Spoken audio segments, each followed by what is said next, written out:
very first talk I gave in public was here at this church, maybe in 2007. We'll talk about it in a second.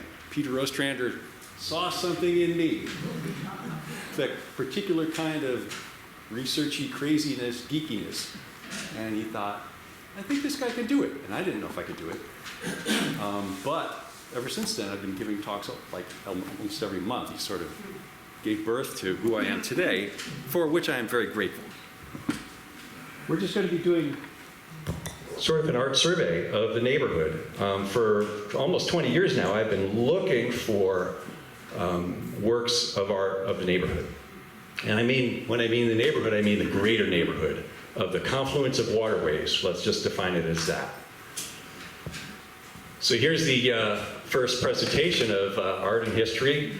Riverdale Press gave us a beautiful write-up, including some of the works that we're going to see tonight. And it was the first time I had spoken in public, and I can't believe I did it. So the artists that we're going to talk about tonight were all inspired, and I'm just going to sort of define what we're going to be looking at. They were inspired by the neighborhood's varied and picturesque setting. The lower Hudson River, which meets the definition of a fjord, a long, narrow, steep-sided, glacially produced waterway that's deeper at the headwaters. And the Harlem River is a tidal strait. It doesn't have any headwaters. It's completely influenced by the Atlantic tides. And of course the Palisades. So between these three things and the geology of the area, somehow we've hit the sweet spot of having a lot of natural beauty in the neighborhood. One of the things that helped all of this develop, the highlands, the lowlands, the beautiful hillsides, and the verdant valleys, is because of the faults that are going through the neighborhood.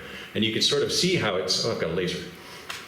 You can sort of see that where the waterway follows. Dyckman Street is the low-lying area. That's where the subway comes out of the ground. And then at 125th Street, the subway comes out of the ground too.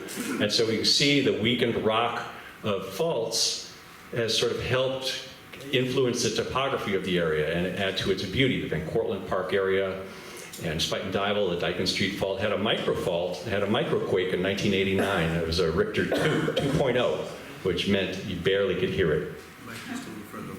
Oh, it's, okay, very good. How's that? Good? All right. So these are the parts of the things that influence what has made this neighborhood beautiful. The waters kind of follow through the rocks. Some rocks are hard, some rocks are soft. The oldest rocks, the Fordham Gneiss, that's what's underlying the hillside that we're on now. In Manhattan, it's the Manhattan Schist. Those are the hills in Manhattan. So Inwood Hill is Manhattan Schist. Spuyten Duyvil Hill is Fordham Gneiss. The low-lying areas down in Kingsbridge and in Inwood are Inwood marble. It erodes pretty easily. So what it helps us have is a varied topography. We've got high places, low places, water that follows its way around and meanders. We can see the Harlem River sort of following around between the Manhattan Schist and the Fordham Gneiss. And then there's this Palisades thing, which is volcanic and more recent. And so we can see these really old, billion-year-old rocks that are underlying the church here. And then more recent, the Palisades, 250 million years.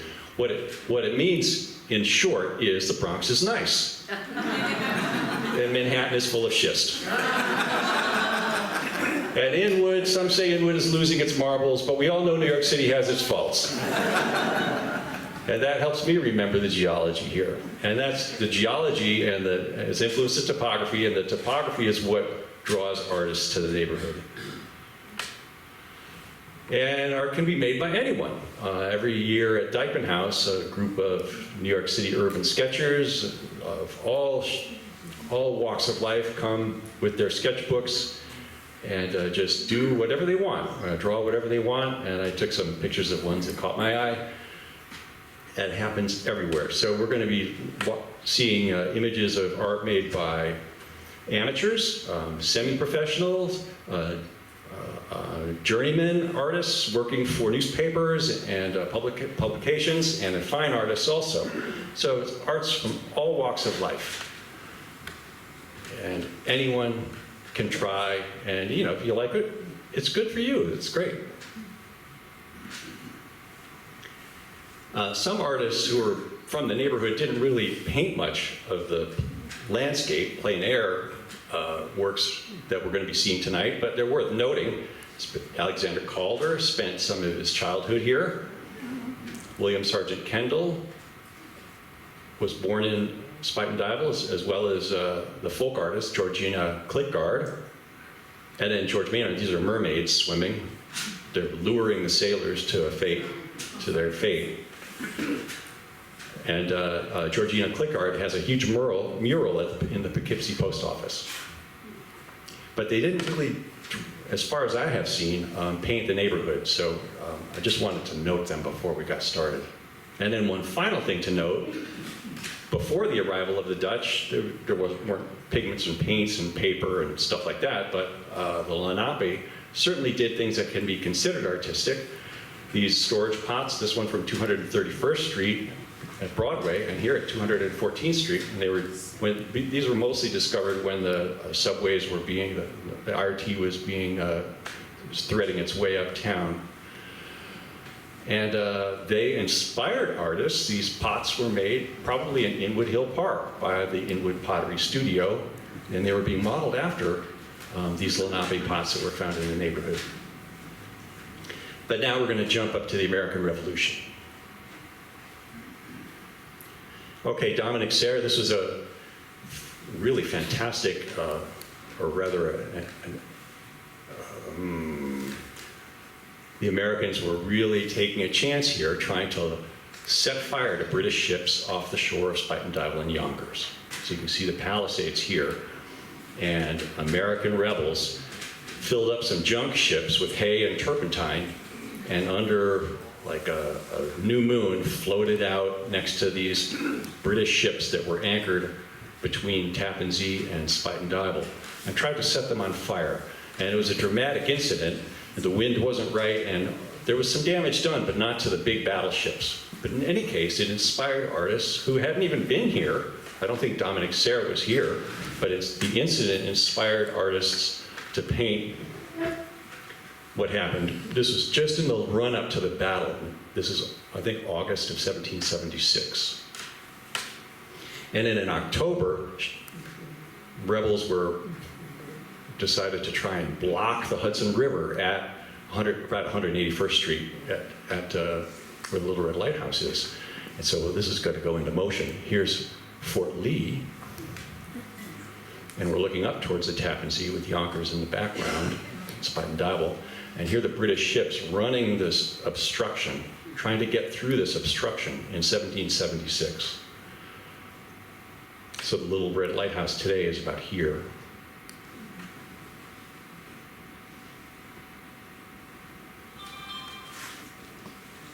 And we might actually see Fort Washington. Will we?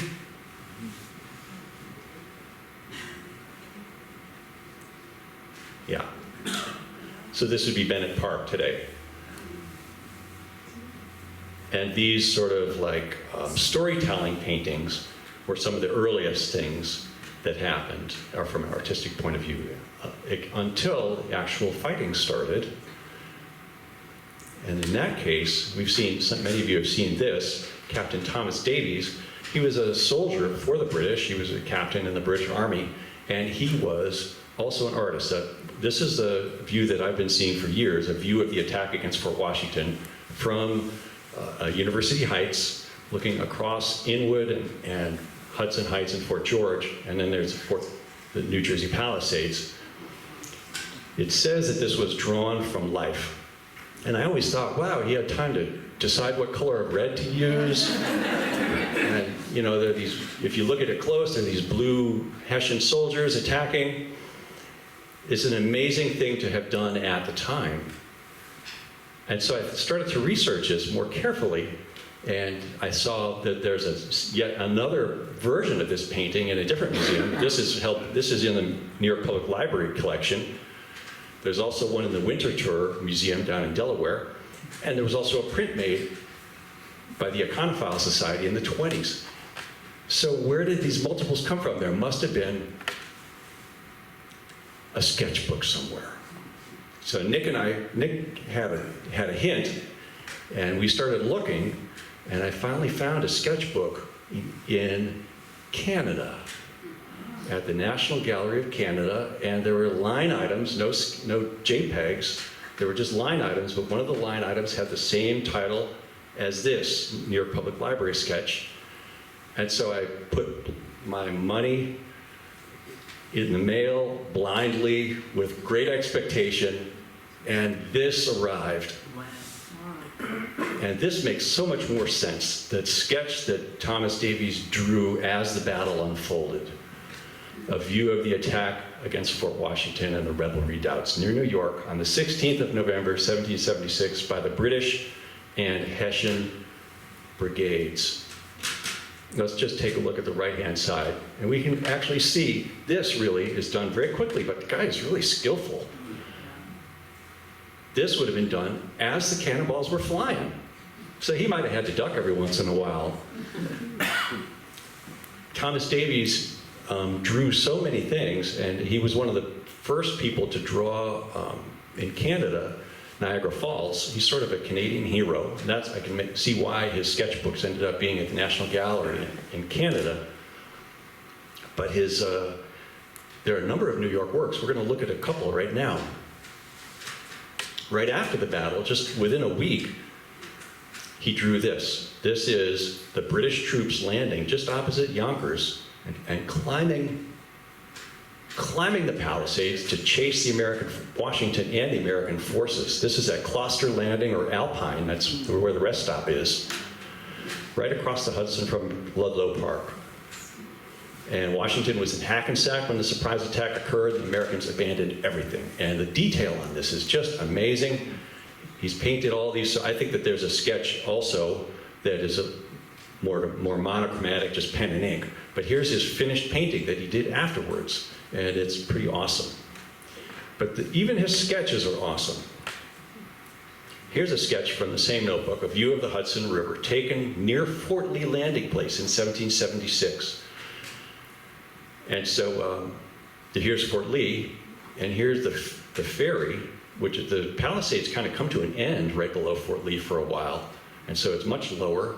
And so right across the river is Fort Washington, Fort Tryon, Inwood Hill, Spuyten Duyvil, maybe here or here. Let's take a closer look.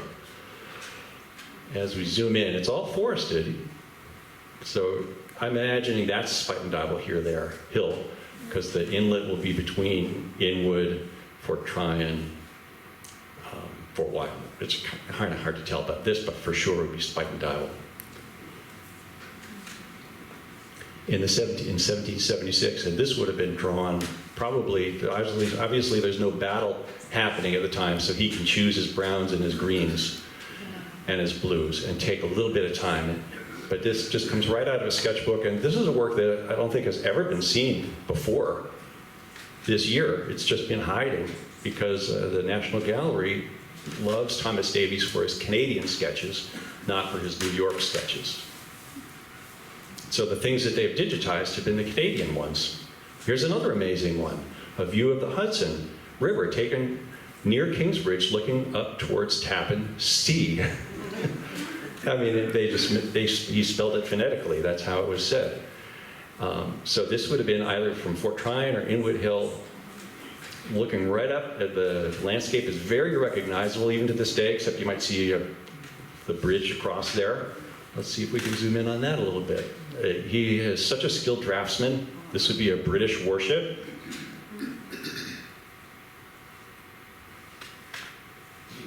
Fascinating. One more that we can look at now. This still looks the same, except there's a Henry Hudson Bridge in the way here from Inwood Hill to Spuyten Duyvil. And this is a view of the entrance from Kingsbridge into the Hudson River around 1777. I'm guessing 1777 because that's when he was stationed up here, and there's no battle happening, so it can't be, he wasn't discouraged from going into American territory to draw this sketch. So I think it's already after the British had captured Manhattan. British battleship, even with a shadow in the water. Beautiful. So we're not going to go completely in chronological order. Sometimes we're going to take it by subject matter. And so John Ward Dunsmore, around 1915, as he and Reginald Pelham Bolton, William Calver were doing archaeology in the neighborhood, they were unearthing the remains of these Revolutionary War barracks. And so Dunsmore was really interested in that. This painting's at the New York Historical Society. Dykeman Farmhouse has a similar one, but most of his works are at the Francis Tavern. So this is the side of Inwood Hill, and these would be huts. In the back of the Dykeman House is an example of a hut with a fireplace that had been excavated.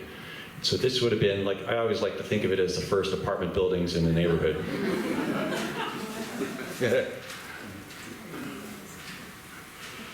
All right, so we've passed the wars over. At a mineral store in Midtown,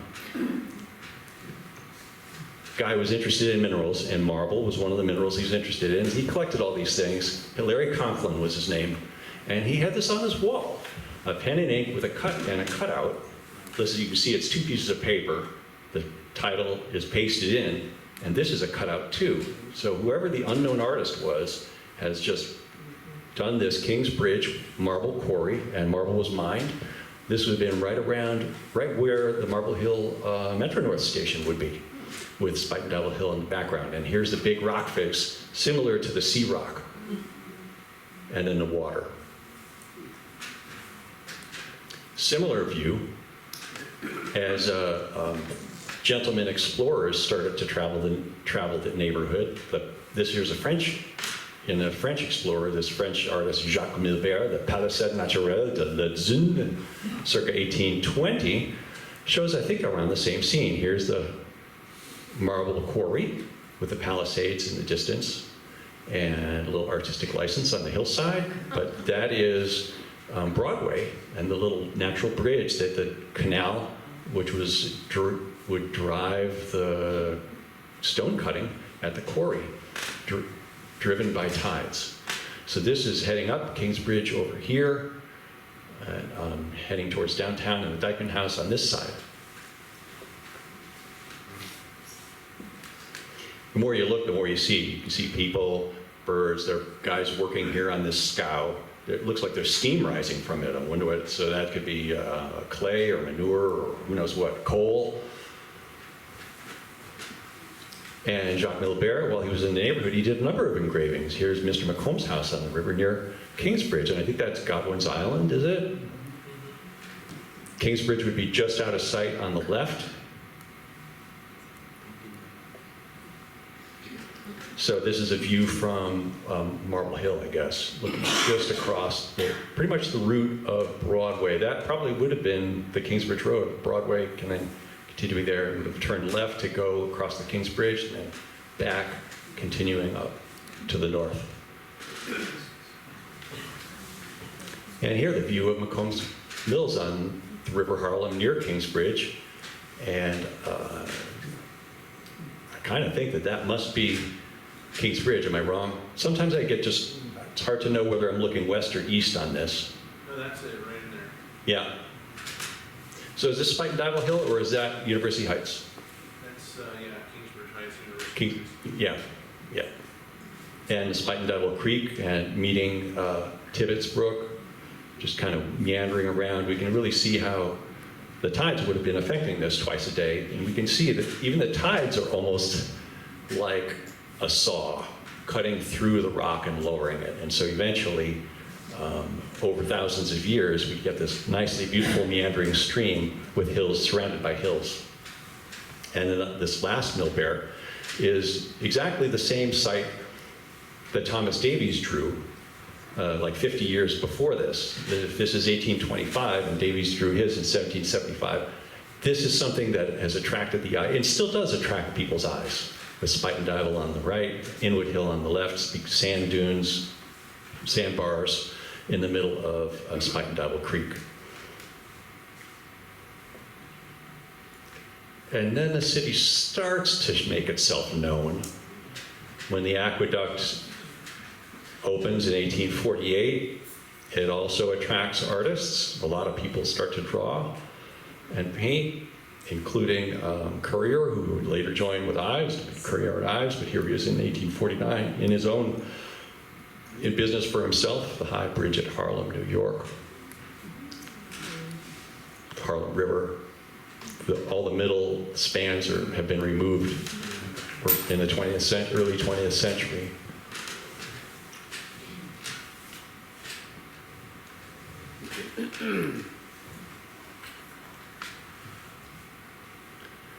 And these pictorial magazines started to have more and more sophisticated drawings in here. And so this was set up, this is an unknown artist named Tarbell. Maybe I'll be able to figure out who that is, but this is up at Bennett Park looking at the site of Fort Washington, and here are the first telegraph poles in and out of Manhattan Island on the New Jersey shore, and apparently the wires ran into Audubon's laundry room where they were distributed down south.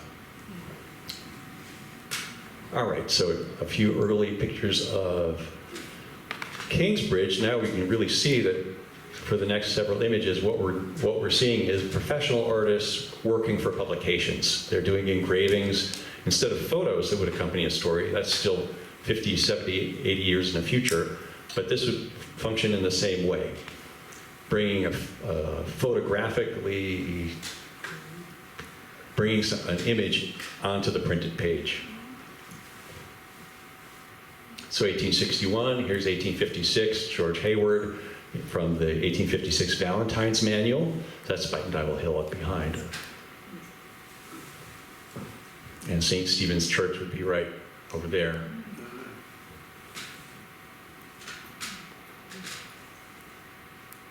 And here a little bit later, starting to look a little run down, but more businesses. This would be where, there's the oyster place, but this is the U-Haul.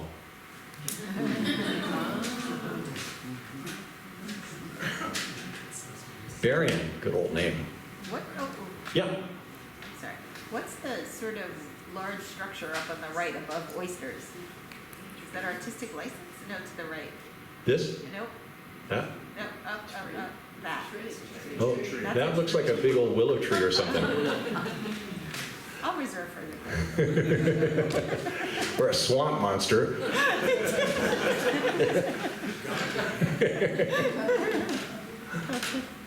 But you can see that it's navigable, at least for small craft, and it looks like the current is going pretty strong. So these guys are just whipping through. They're just going to go right underneath. And there's some boats on the far side. Franklin Savings Bank in the second half of the 20th century had an artist who I don't know much about, Charles Ardovino, create this 30-foot mural for the bank on Dyckman Street of the Dyckman Inwood area circa 1850. And he's compressed a lot of things. He's got the Dyckman House right here, and he's got Kingsbridge right here, and some other stuff. He's just sort of like cherry-picked little things to put in his mural. And unfortunately, the mural is destroyed. But they made a postcard of it, so I was able to find this image. The Valentine's Manual in the 1850s, 1860s in particular, is a really good place to find images of the neighborhood. And some of them are really interesting. Here's an interesting one of Kingsbridge Road. The city had just built the first public school at the tip of Manhattan Island. And so there wasn't even a population that could support a school that size. This is a Dyckman farmhouse. Looking from the north, this yellow structure doesn't exist anymore. It was they tore it down. It was in poor condition when they built the museum, when they transferred it into a museum. And so the Harlem River is over here. Another view. This is a great sketch of the Dyckman farmhouse from 1875 by a professional artist, Francis Schell. And so he just sketched this on a cold January day.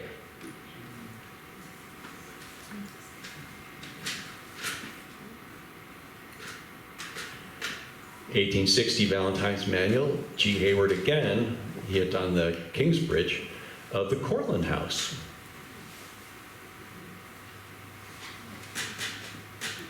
Looks much the same today.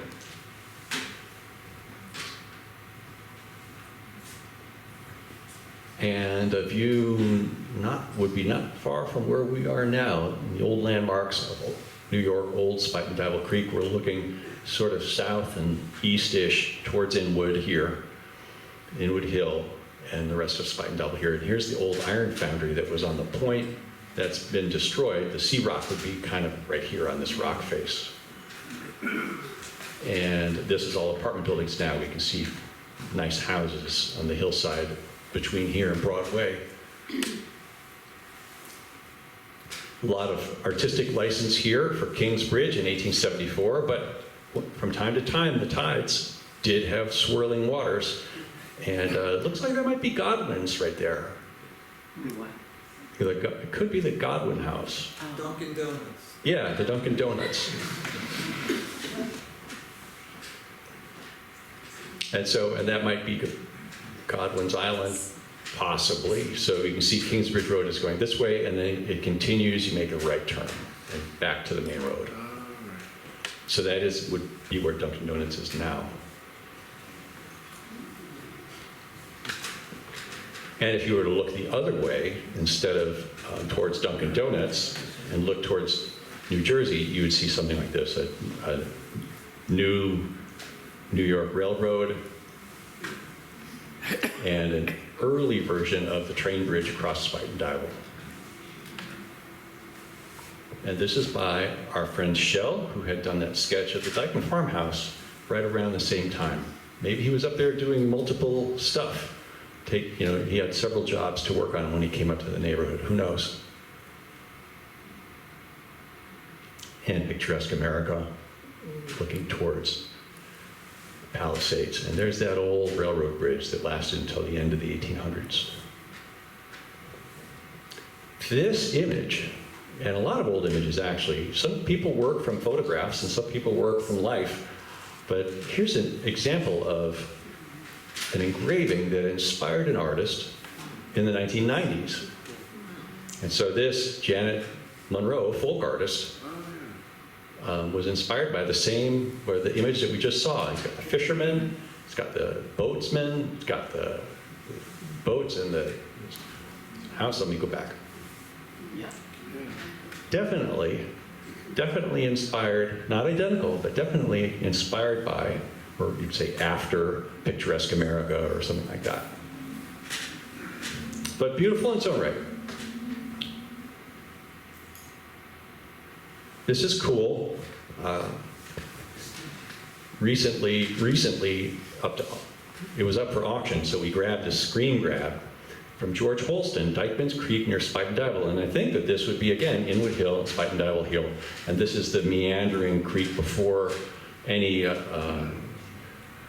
civil engineering was done on it.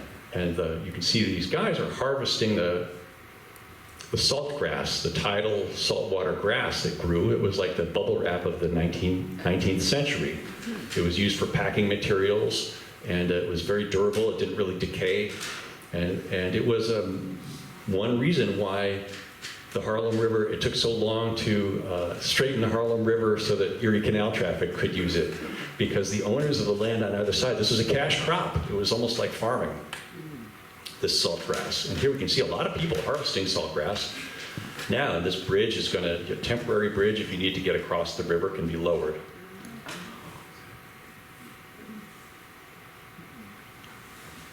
In 1880, there was almost a World's Fair up here.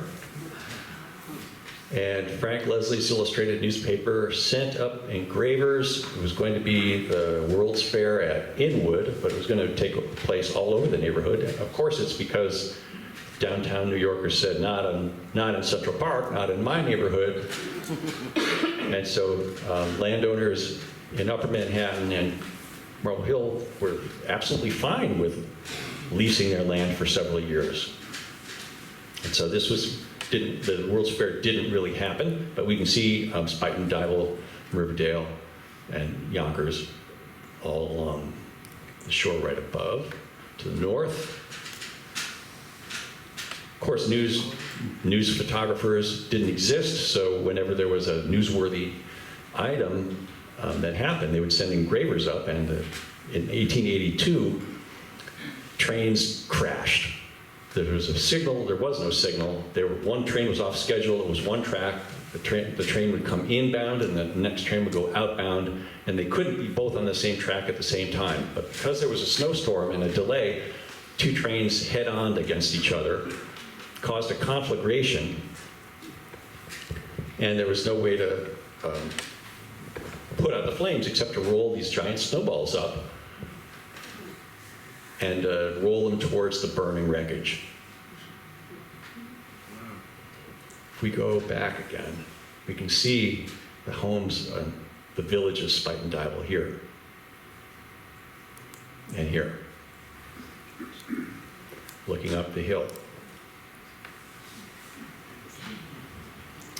Looking back the other way on a day with nicer weather, from Spuyten Duyvil looking towards Inwood and Fort George, we can see the iron foundry in 1884. Gigantic, spitting coal smoke. And it did a lot of work in the Civil War, and then moved into home stoves and things like that at the end of the 1800s.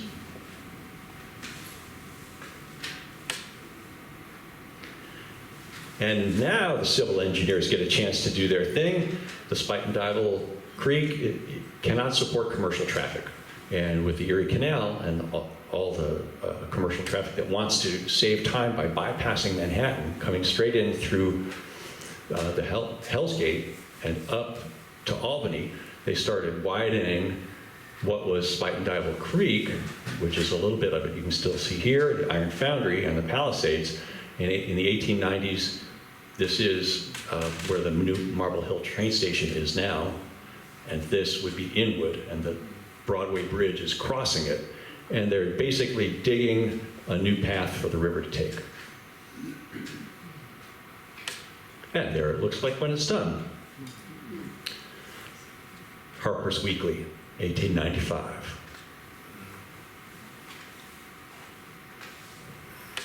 Some fine artists were coming up here then too. So here's a beautiful unidentified artist watercolor around 1890 with Kingsbridge, with the High Bridge and the Washington Bridge, which opened around 1890, and then the water tower at High Bridge. And here's that swamp grass all around in the Harlem Creek, Harlem River. This would be probably Sherman Creek here, 200th Street.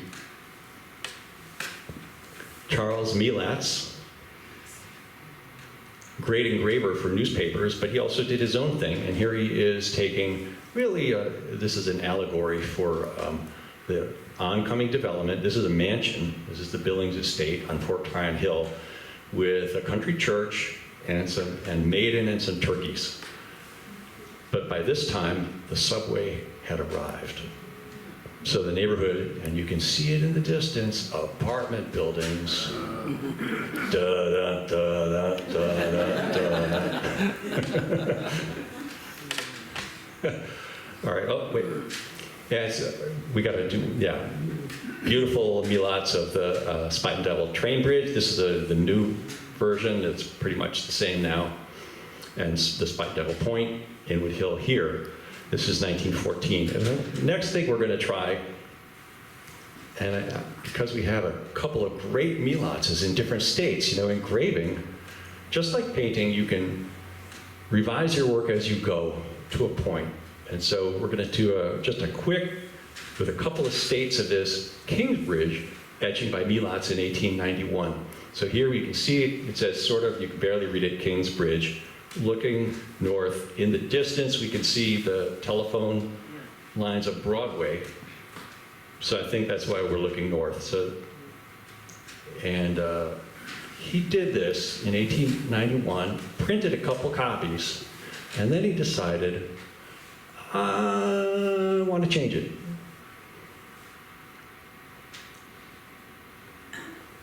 And so he decided to crop it right along this line, and then add some stuff. And I found versions of the painting or engraving in both states.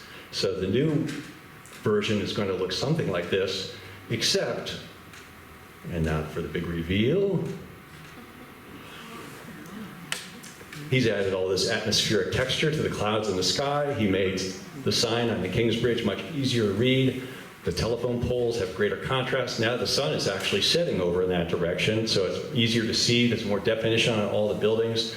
And we can actually see how the printmakers, where he's engraving this into a piece of metal or a plate, and he's able to change his mind. And when you see an earlier state described or a later state described in a printmaking catalog, this is what they're talking about. It could be a very different final product.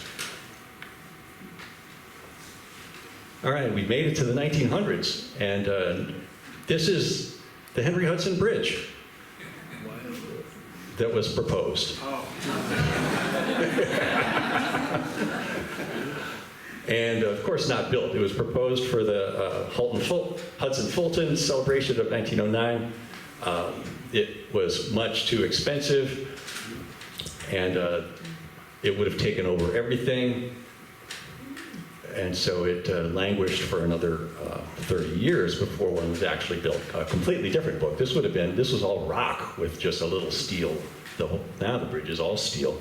But that would have looked completely different. Are there monuments on the top of those arches or something? Are there? Monuments or statues up at the top of the arches? Sure looks like it.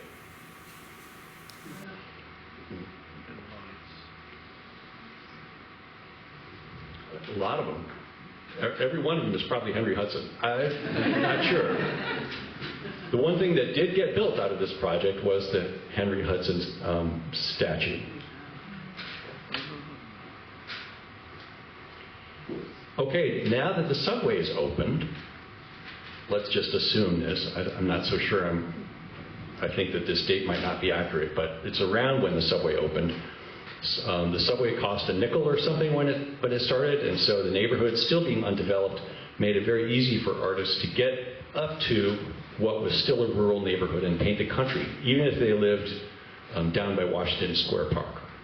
So you find a lot of artists who lived downtown. If they needed to do some plein air work, they would just take the subway up to our neighborhood, where it was just as beautiful and inexpensive to get to. So this is a Nagel farmhouse. It's where the transit yards are now. But I love the style of this artist, Victor Wilbur.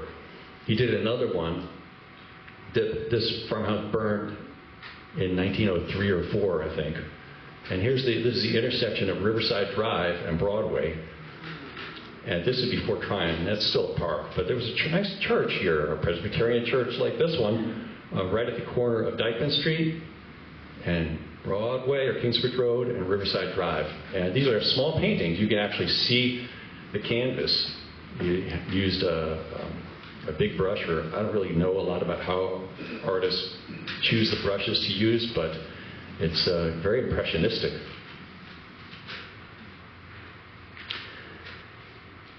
Bernard Wall's cool version of the Dyckman House in his etching manual is etching monthly that he produced for a couple of years.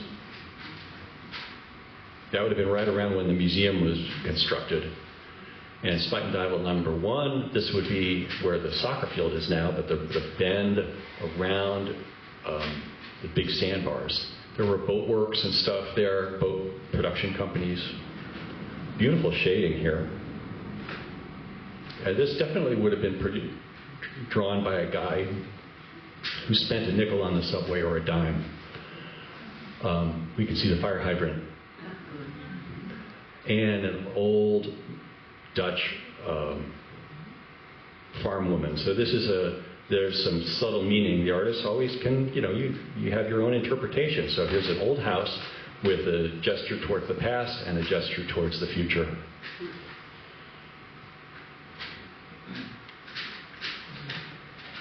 Perhaps the best known artist of our neighborhood has been Ernest Lawson, certainly the most prolific. Did he make 100 paintings of the neighborhood? Probably. And he was the guy who also took the subway places. So he would have been early 20th century. This is a 1910 Shadows on Spuyten Duyvil Hill at the Metropolitan Museum, but you'll never see it at the Metropolitan Museum. It's been on loan to the New York Federal Reserve Bank, long-term loan. So I think that it will stay there. But I'm glad that they published this great quality scan. Because one of the things about Ernest Lawson is his use of color and texture. He used thick paint. He used a palette knife, so he's just scraping paint on. We're not even using a brush with this metal spatula. And you can almost see how those vertical lines just laying on the paint in so many colors. We'll see a close-up of some just a detail of one of the works, just to see how he lays on that paint. So this is Fort Tryon Hill, looking north, Spuyten Duyvil, probably in that far distance, but this is painted from the top of Fort George. You can see that just a hint of an apartment building.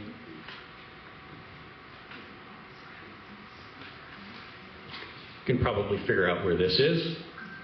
He's standing on the Broadway Bridge.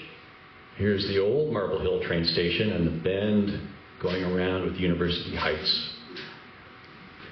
And the remains of Spuyten Duyvil Creek here, so Target would be here now, and the Deacon.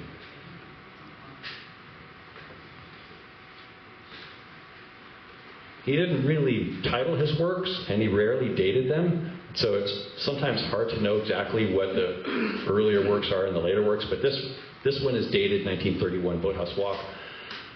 This is very readily identifiable. This is the Columbia University crew house looking up at Spuyten Duyvil Hill.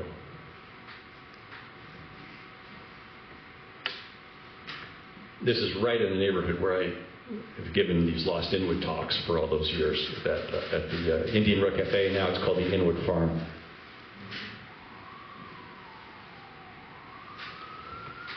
This graveyard, which was at, around 215th Street, is where the old landowners, the old Dykmans, the Nagels, a lot of names from Marble Hill and Inwood were buried. And we could see the elevated train coming through in the mid-distance and the big streetcar powerhouse there. This is a place the New York Daily News would talk about kids playing in the graveyard all the time and getting into trouble, digging up bones. And here we can see, looks like 3 girls reading. This is where the transit yard is now. And boathouses along the Hudson River. This would be just below Dykeman Street. The Inwood Canoe Club still exists. It might be one of these buildings.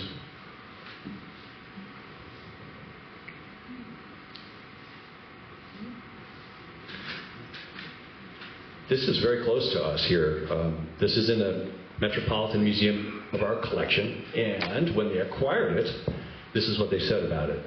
The picture was painted outdoors in the winter of 1914 at Kingsbridge, New York, and the water is the old Tibbetts Creek, which originally fed the Spuyten Duyvil Creek.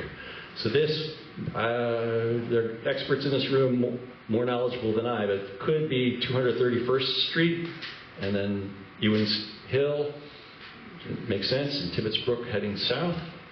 Could be. He drew this a number of times. Ernest Lawson would find a sweet spot or a spot that interested him and paint it over and over and over, assuming he sold these things. So if they were selling, he would come and paint it again if it was interesting to him. There's another one called Tibbetts Creek from around 1903 in winter. So I'm very curious to know where this little arched roadway bridge was. That square building with the old animal hospital on 231st. Yeah? Yeah, I believe it.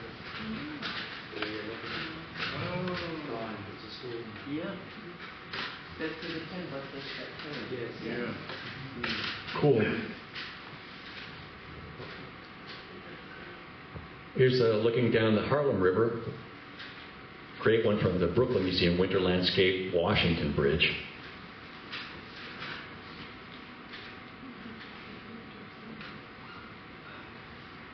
And in a different season of the year, Harlem, spring in the Harlem River. There's the Hall of Fame, Bronx Community College. So this would be probably, these boathouses were at, I think, in Sherman Creek.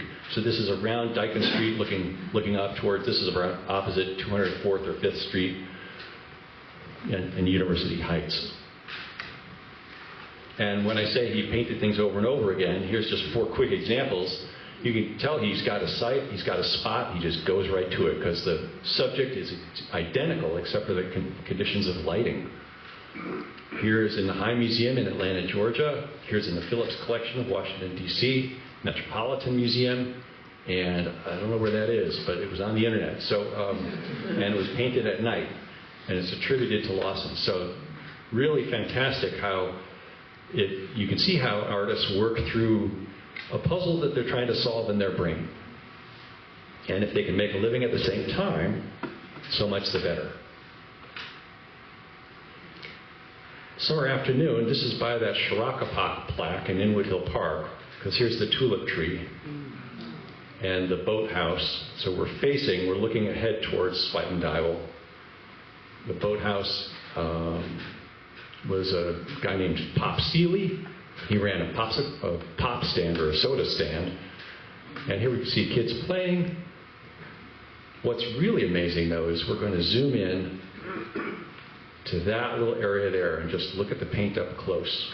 This painting was for sale at a gallery, and I went to the gallery and asked if I could see the painting and take some pictures of it. And he said, sure. I brought it out so I could move my camera as close as I wanted, and that's a couple of square inches.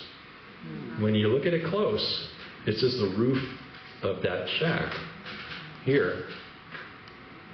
But when you look at it up close, it looks like an abstract painting.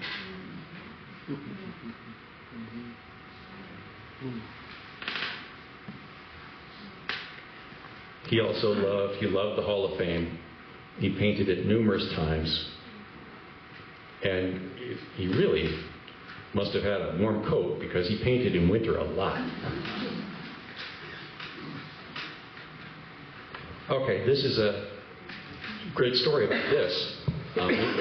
We learned about this painting yesterday from a friend of the Kingsbridge Historical Society, Hope Johnson McCharron, sent this image from a visit. She had taken this photo at the Montgomery Museum of Fine Arts in Montgomery, Alabama last summer, and thought, oh, I wonder if you guys know about this. So this is again Lawson on Fort George looking across at Fort Tryon, another one of his spots. And now we can see Nagle Avenue maybe or something like that going off as the road Broadway winds its way north. But it just goes to show you that images of this neighborhood are in museums all over the place. And sometimes you don't even know what it is. Like the museum just put this name on it. It's not named. The painting isn't named. It's an untitled painting with no date.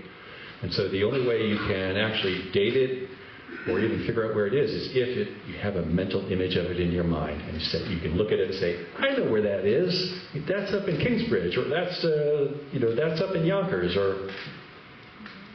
So I was really happy. And if anyone else has any anecdotes about running across a painting and seeing it and saying, I think that's from around here. That's the kind of way we can drive knowledge forward by sharing that information.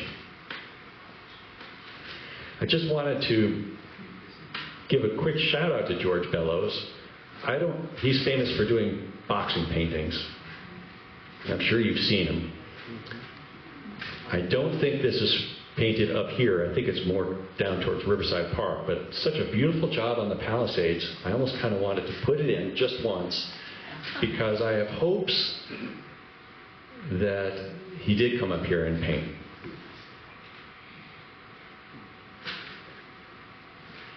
Amateur artists sometimes did really good work too. Here's an amateur, Henry Fink, drew the great tulip tree at Inwood with his own allegory of Native American children at its base. This is a very similar view of what Ernest Lawson did just a few paintings back. All right, a few quick drawings. Not everyone brings their oil paints up to town. Some people have their sketch pad like Thomas Davies. So here's the area right around Spuyten Duyvil and Inwood where the waterway comes through. And these are all in the New York Historical Society. They've got a collection of this guy's work.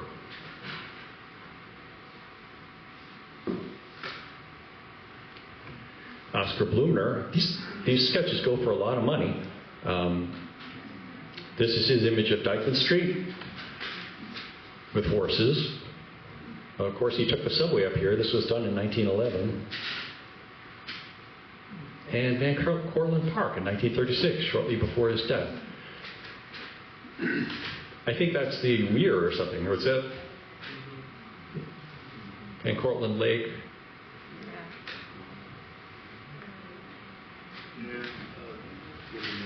The mill, that mill run.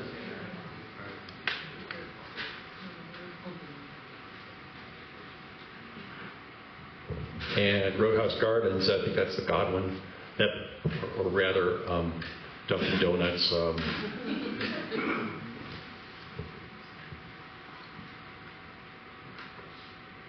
And farmland at Spuyten Duyvil. I think that's probably the point. The Palisades will probably be right around this, overlooking the Hudson there. The Ashcan School, but beautiful color. George Benjamin Luke's. Haley Lever, and now as we get more recent, we're going to start to see the city and more things, urban landscapes start to take an equal footing. But there's some holdouts. Like here, Gustav Wolf, this is a Harlem River Drive going south. Soon it's going to be, it was probably leading right off into the Speedway with the bridges to the south.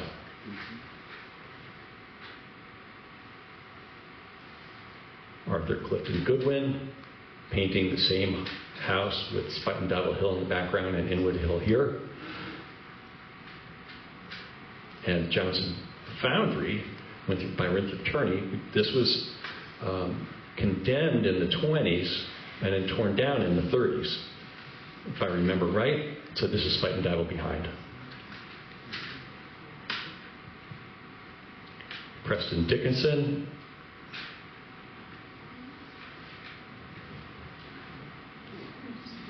That's got a great graphic appeal. This actually is a road going up from Broadway. That's 190th, 191st Street Station Tunnel, and that's Broadway. You go in and take an elevator if you want to get up to the top. This was a late opening IRT station too.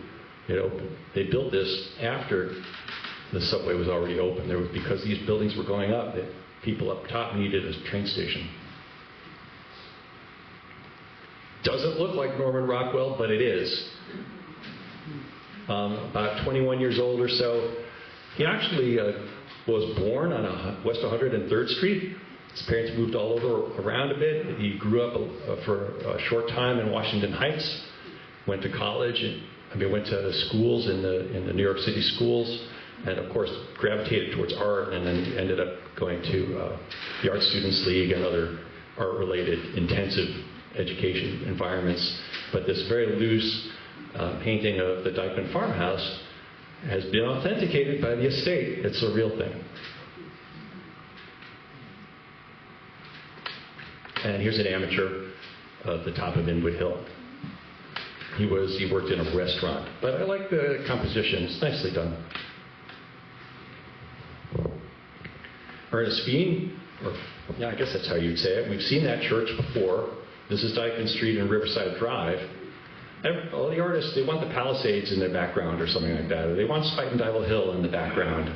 Something about the beauty of these places that keeps drawing people back. So this is at the Whitney Museum collection, and this artist, this painting, or this subject, meant so much to the artist that he did this painting, then he did a print, and then he did a Christmas card, and he had it above his armchair at home.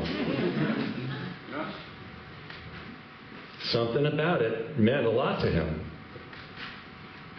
Because this is where he's reading the newspaper, right underneath this print.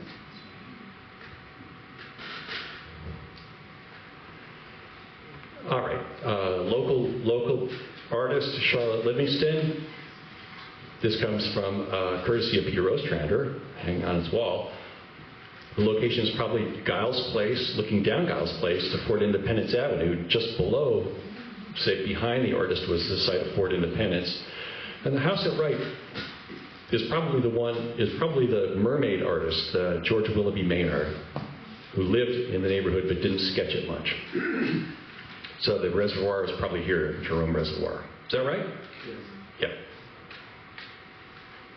She did a lot of careful work, tight work. She did a lot of loose work documenting the neighborhood as it was changing. And so here we can see, today this is just landfill at Inwood Hill Park. You can see a photo, it's almost the same, even to the Pottery House and apartment buildings in Upper Manhattan.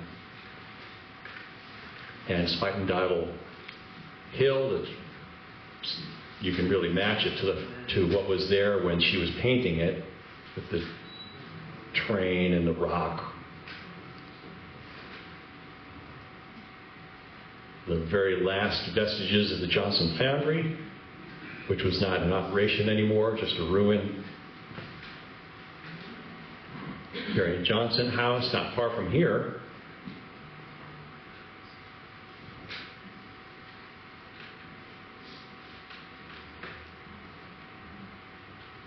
A lot of surreal artists, but before they became surreal and non-figural,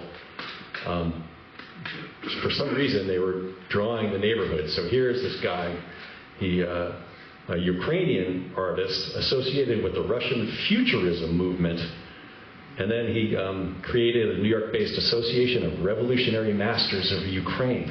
But here he is painting, doing a little still life or a landscape from Inwood Hill Park in 1924. That's looking north from Dyckman Street. There's the old House of Mercy that used to be on top of the hill.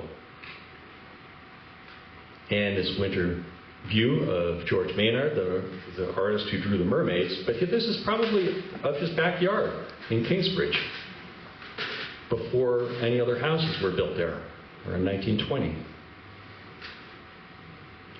So that would be if you were to put it on a map now, it would be on Giles Place near Fort Independence, looking south. Francis Kugler, who was married to Charlotte Livingston, was a pretty well-known artist, and he specialized more in oils. And here we can see a view from Vault Hill with the parade grounds, and then somewhere in there is going to be the Van Cortlandt House.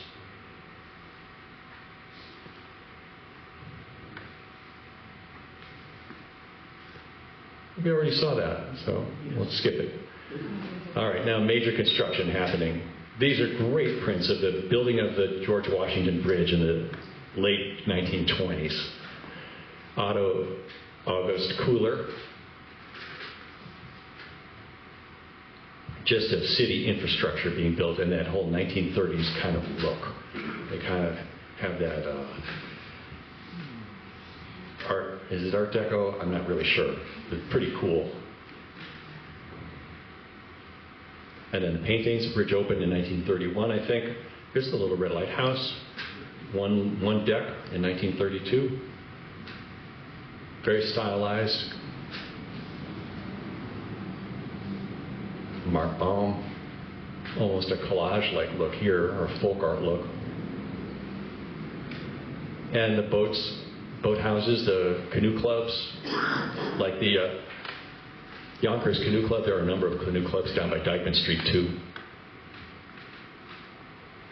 Howard Simon, he calls this painting Spuyten Duyvil. It's from the 30s. That looks more like George Washington High School on Fort George Hill. But I could see, if that's the Henry Hudson Bridge, I just can't place this. But I could actually place it in two places. This could be PS, is it 24? But the building seems too high, too big. I think it's got to be the Fort George. Yeah, that's what I think too. Those would be Sherman Creek boathouses then? That's what I think. I think it's a Sherman Creek boathouse. Yeah, I'm with you on that. So I think that even though it's labeled and I cropped it out by accident, it says Spuyten Duyvil on it. I think, he's taking the subway up here and he's not familiar with the neighborhood. It could easily just be an honest mistake. Mortimer Bourne, a printmaker, very frustrating printmaker, I gotta say, because his originals are all backwards. The thing about printmaking is you have to maybe you use a mirror to the print by drawing into the printing plate. You made a reverse. And then when you print it, it's going to print backwards. So if you're writing on the printing plate the way you see it, when you print it, it'll be like not looking in the rearview mirror, but it'll seem like the right is left and the left is right. And he just drew on the printing plate as he saw it. So this is what he saw. Spuyten Duyvil in the background and the train bridge, the Palisades. But when you see it in an art gallery, it's reversed, and it does something to your brain. Let me tell you. So I don't have any of these hanging on my wall because they make me cross-eyed to look at them. But when you flip them horizontally on your laptop or something, if you flip it, it actually looks cool. And so here's that's Yonkers up there, and the Tappan Zee, and the train coming right down to where it crosses Spuyten Duyvil Creek.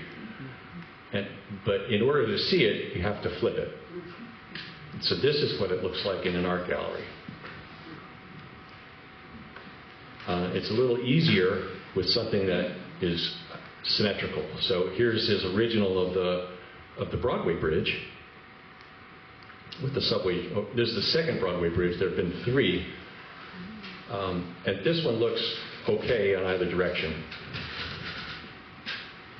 But here's the Marble Hill train tracks.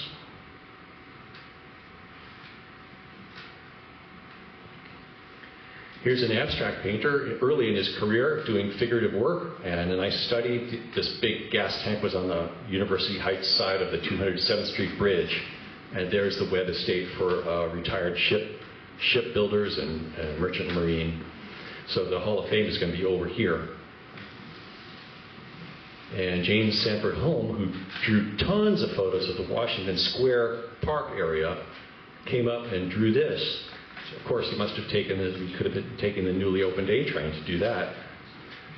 Beautiful, right before the bridge was built and the river was straightened. And while that was all happening, of course, the Spuyten Duyvil tracks are being built. Actually, they were already there, but the Sea Rock is going to get faced. And then in the 1950s, the letter C would be painted on it. Colorists and abstract people start to come up here. This is just sort of like a hodgepodge of riverfront, 207th Street, University Heights kind of color. And the Harlem River Bridge construction is Spuyten Duyvil, Vera Andrews, beautiful watercolor work. Gorgeous. She was mostly a book illustrator. And as illustrators, it was a good way to make a living. Here's Van Cortlandt Mansion in a WPA. You can actually see the Federal Art Project by Mildred Williams of the Van Cortlandt Mansion in the 1930s.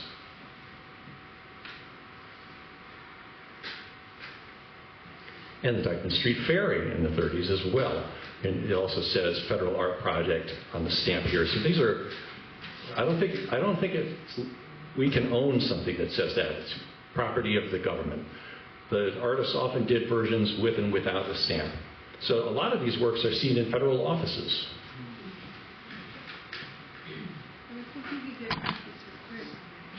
Yeah? Cool. I love this.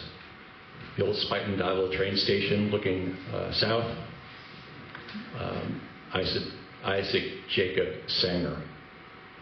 And a lot of these guys, during the Depression, working for the government was the way they put food on their table and feed their families.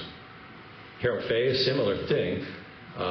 He did a lot of work for the WPA and the Federal Arts Project, but this is a drawing that he based his print on. So when you think of, if he drew this the way at the site, then he could put it on the engraving plate in reverse in order to print it correctly. So it's a lithographic pencil study from 1938. And it was the cover of his catalog raisonné image. He has a few really great images, some of which you've probably seen that one, Last Train. That's Spuyten Duyvil train station with the new bridge behind it, and then the bridge under construction in the 35 to 37. So this would have been probably the foundation over here, or on the Spuyten Duyvil side. And here it is again. He really seemed to like that Spuyten Duyvil train station.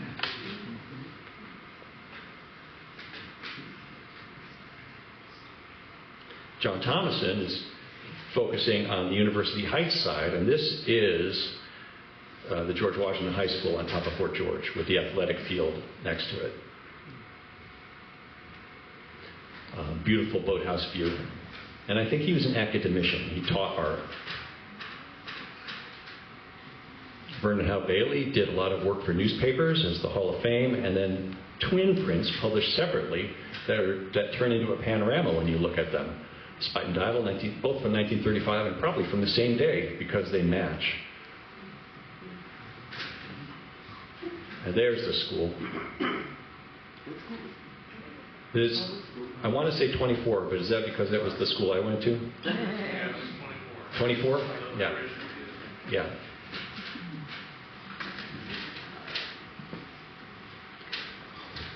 Beautiful old house in Spuyten Duyvil. Although he calls it Spuyten Devil. There's so many spelling variations. And this beautiful one, Warren Stone, not a lot to find out about this artist. I couldn't find out when he was born or died, but I did find a few other examples of his work. And the level of the street now is probably there. And there's so many of these houses, if these still are extant, because they were in such, anyway, the street level is very high. Italian artist, quick sketch of Ponte Henry Hudson. And the guy who was the illustrator for the Madeline books, Ludwig Bemelmans. I don't know what his connection to the neighborhood was, and he couldn't have drawn. He produced this in 1959, but the ferry wasn't running in 1959, so maybe he used a photo. But the Spuyten Duyvil Bridge, with the more modern-looking Metro North, that kind of looks like it could have really been done in 1959 from sight, from out in the open in plain air. But it's fascinating how he probably made some good money doing those Madeline books. There were a dozen of them were there. And yet his work, even though it's very colorful and playful, is very, very easily identifiable. Jack Lorimer Gray painted boats and ocean-going vessels. But for several years, he stuck around the New York City area, and he painted something he called his Harbor Series. Harbor Series of maybe 20 paintings. I'm not sure exactly how many. They all were in a gallery in Florida, I believe. They produced a catalog of all of his paintings, and then he produced some limited edition prints of some of them. And this is a great one. They're very large paintings. Of the Deegan Expressway and 207th Street looking south, the Hall of Fame. That always is an anchor point, and the George Washington Bridge on the other side. Here's the power plant and Fort George Hill behind it, and the railway. So, yeah, right? Pretty amazing. And the next one is amazing too. Probably seen this. 3 villas, Rosa Bonheur, Victoria, and Charlotte Bronte. You can barely see Villa Bonheur. And this is around 1950. You can see the high-rises are starting to go up, but not. They're just starting.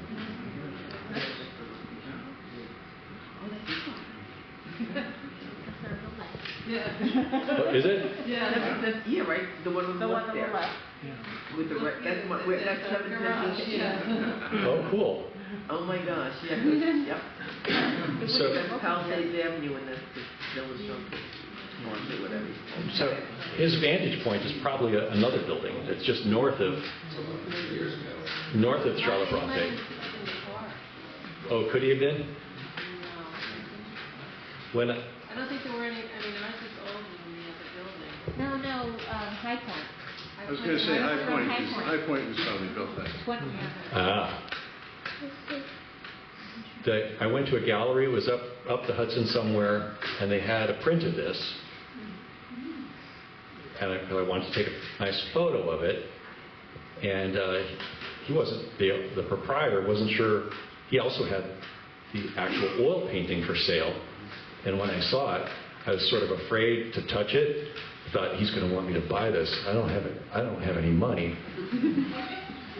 But it was amazing that it was actually for sale, and it was big. It's probably 30 inches wide and 20 inches tall.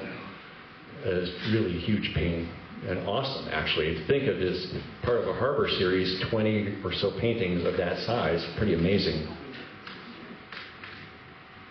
Here's another Francis Kugler with the train and a common composition, but with nice coloration.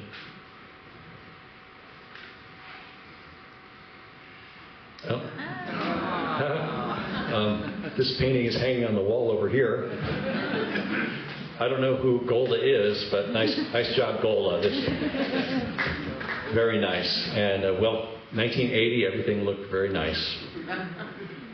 Let's get it back to that place. Nice Peter Hayward image. I couldn't really tell when the date of this is. Old-time Inwoodites, this beach is called Bare Ass Beach. You can see people there on the beach now. It's a low tide beach. It's not there at high tide. Oh yeah, Salvador Dali. Of course, this was part of a series of lithographs that he made. I think it was 7. But he based this one on an 1882 print of horse racing in the Bronx, Morrisania, South Bronx, closer to Yankee Stadium. But this is what his assignment was to redo this a la Salvadore. And so I think it's really great that he did it.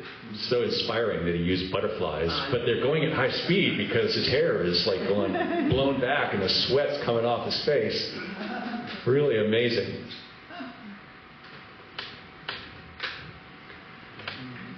Anne Bascove, she just goes by the name Bascove, did a few really cool, she likes to do bridges. She's got this great George Washington Bridge from the 90s, and Dyckman Street Bridge. This is the low bridge that crosses Dyckman Street. In 2002, great local artist. He doesn't live here anymore, I don't think. Peter Seljan, Half Moon Overlook from the late 90s. Easy to spot where that is. And he was an illustrator and a writer. He teaches in the English department at a university in the South now, in Georgia, I think. Georgia, yes. Yeah.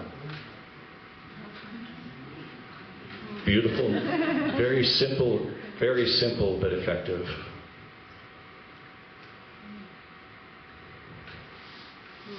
And the Bronte, his version of the Bronte Apartments from 2006. He might have been living there at the time. No, No? Okay. he lived in the Bradley. Oh, okay. So this is his aspirational thing.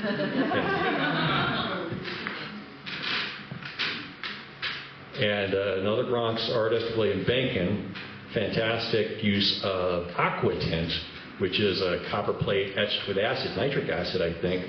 It's a type of etching that gives line, but also shaded tonal areas. And many of his subject matters are the Bronx. We can see the George Washington Bridge far to the south there. This from a subway station, looking at the transit yard.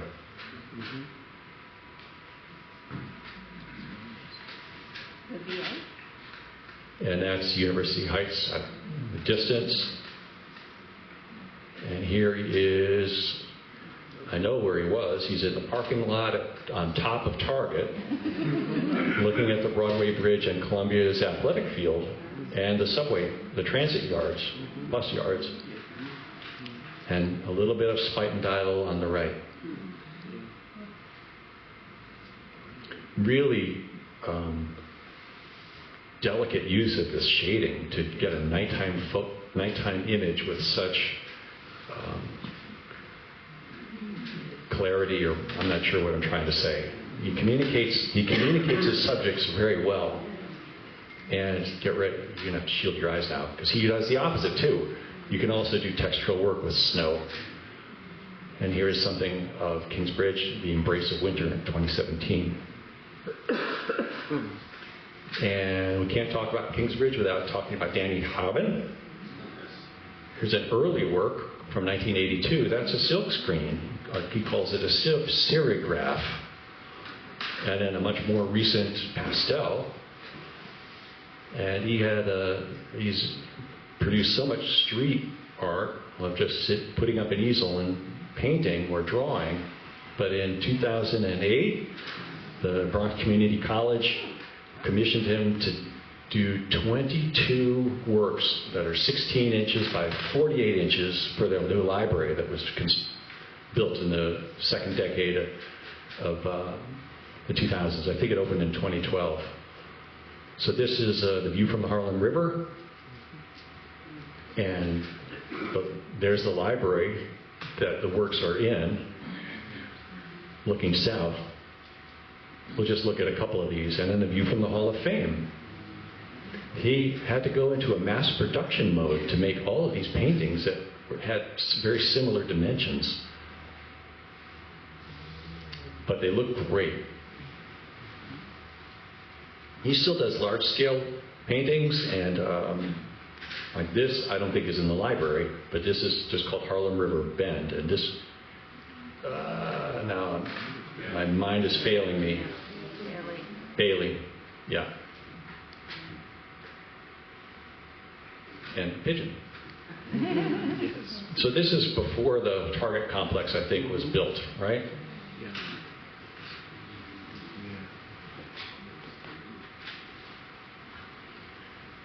Chris Samerjeff is another academic artist, I think, but I love his reflections of the very, very, very shallow water. And the Broadway Bridge. Now, one of the more famous artists, Rackstraw Downs, really well-known, world-known artist, took fascination. He loves infrastructure and wide angle fisheye views. I used to see him whenever we would rent a zip car, and there he is, painting underneath the George Washington Bridge. I tried to talk to him once, and he put his fingers to his lips and hushed me. And so I got the message and took a picture and went on my way. But I've even read about this. He's in his zone. When he's working, he's working. He did this great one of the Henry Hudson Bridge from the Spuyten Duyvil side, looking across. So the train station is near there, and then Inwood Hill barely visible. But it is almost like if you were really there, and it's almost vertigo-inducing when you're that close to such a big bridge. The previous one, though, that's a painting? That's a painting. That's interesting. I've never seen a fisheye painting. Yeah. You usually get it from a camera lens. Yeah. Wow. And this is characteristic of his work. When I tried to talk to him, I noticed that he had divided the canvas into a grid with the lightest white chalk. And so as he was looking at it, he would do a rough sketch of what was in each tiny grid. So it's almost like he's doing point-to-point drawing. And then erasing the grid and then finishing. But once he's got a basic image, then he can fill it in. And his paintings are long and narrow and of wide landscapes. And almost photorealistic.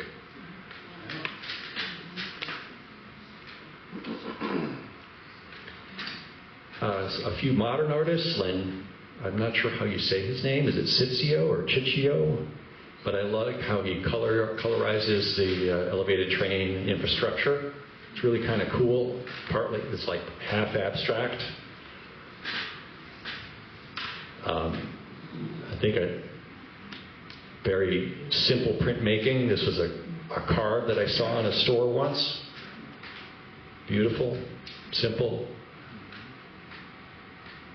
This is the bend in the Harlem River before the Target complex was built. You can see that there was a parking lot. That looks like a junked car. There was a chicken, Kennedy's Chicken or something was here, I think.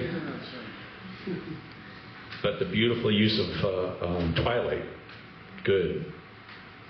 And Ted Zernite, who is a professional painter, but he paints apartments.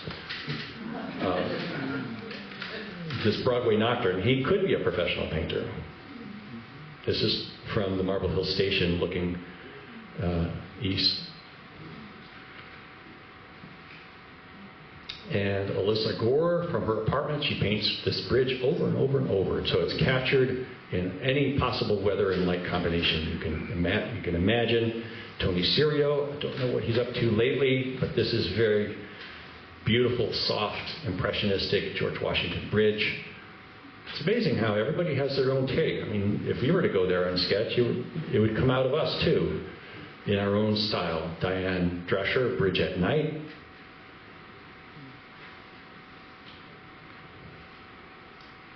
And almost an illustrative quality, Rich Herrera. He worked for Marvel Comics for a while. Dyckman House, just a couple of years old. Karen Lowe, I love the light on her drawings, how the Little Red Lighthouse has that beam of light on it, and the river, the water here, with the reflection of the bridge underneath it. It's amazing. Andrea Kornbluth has like a playfulness, like you can imagine it being for a photo, except that the train is really. So there's a little motion added to her work, and then the Cross Bronx Expressway with all the street bridges going over it, beautiful. And then the final artist we're going to look at tonight is Stor Wickstrom. He doesn't live in the neighborhood, but man, he has painted it so often. Morning on 231st Street in the Bronx. And just her final slide of the night. This is from Inwood looking north into the Bronx from his apartment, I guess. He must have lived here. And the Riverdale Diner. Okay, so that's been sort of like a traveling through time. Thank you.